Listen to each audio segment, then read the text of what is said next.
as the Lord talks about His work in calling Abraham, and perhaps Cyrus as well, He emphasizes His sovereignty in the course of this. First of all, in the second verse, it says He calls him in righteousness to His service.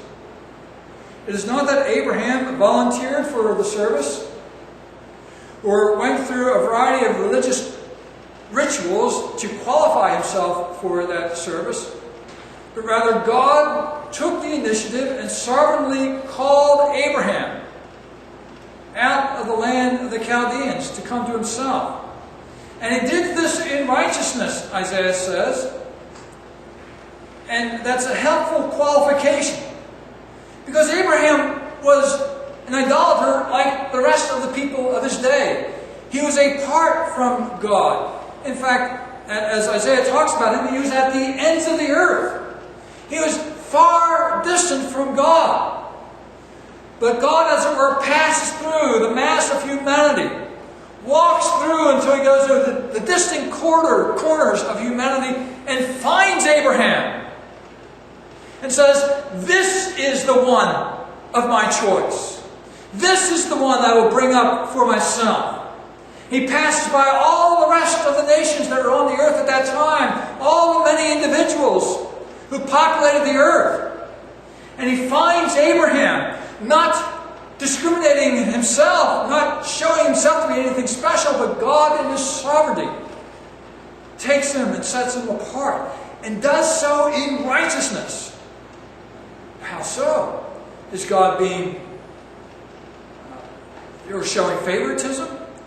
Is God being or disregarding the fact that Abraham was just as wicked as the rest of humanity? Why does God show favor to Abraham and not to the rest?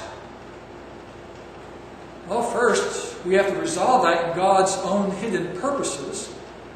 He is free to choose those whom He wills. He is God, the Creator of the heavens and the earth. He's not bound or obligated to us.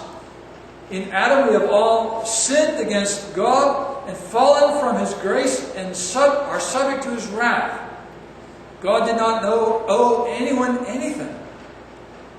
But it was of His free grace that He rescued Abraham and brought him to Himself. He does this in righteousness because Abraham would be joined to Christ. And Abraham's sin would be dealt with by the Christ who is yet to come. The reason why God could justify Abraham, you remember in Genesis chapter 15, Abraham believed God and it was credited to him as righteousness. It's not that that act of believing in some way takes away all his sins in and of itself. There's no worth or merit just in that. The worth and merit resided in Jesus Christ.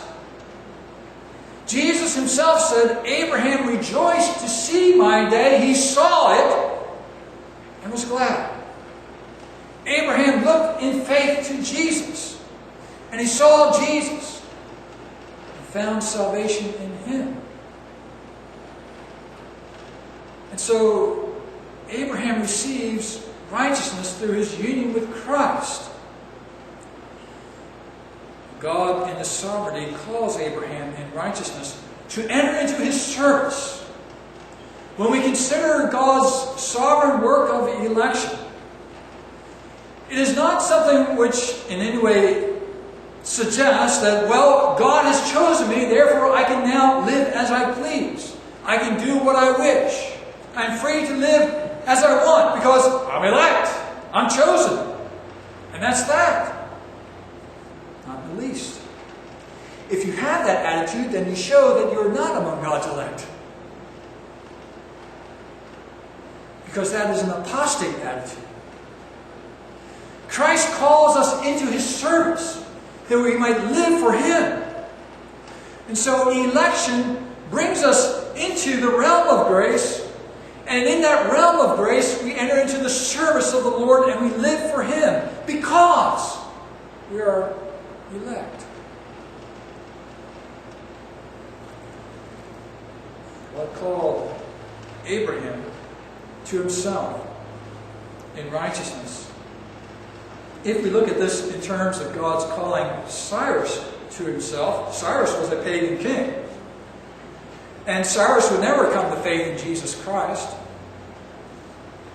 Cyrus would take some unusual acts because he recognized that God had actually called him in history. He saw his own ascent to power and his particular position as the ruler of the earth at that time, of the Medes and the Persian Empire.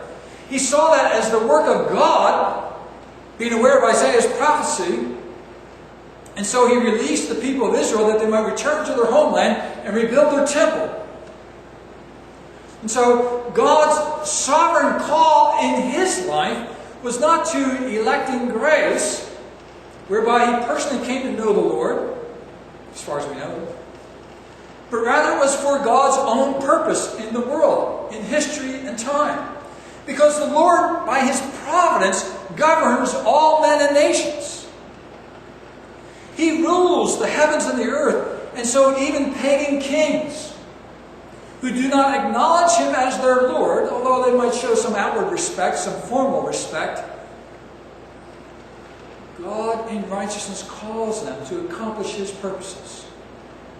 Throughout the course of all of history, God has a sovereign plan, and he works everything out according to that will. And so he raises up Cyrus, a pagan king, puts him in power, overthrows kingdoms, so that Cyrus would be in a position to allow the people of God to return back to the land of Canaan. Why does God do that? Because he's king.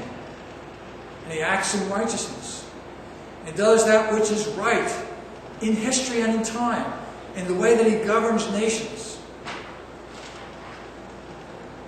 He raised up the Assyrians to do his bidding. Isaiah says that the Assyrian was the axe in his hand. He raised up the Babylonians to come and exercise his fatherly discipline upon the nation of Israel, dispossessing them of their land and sending them off to Babylon. God was in control of all these movements because he is sovereign and he acts according to his plan. And he acts in righteousness, so no one can accuse him of evil or wrongdoing.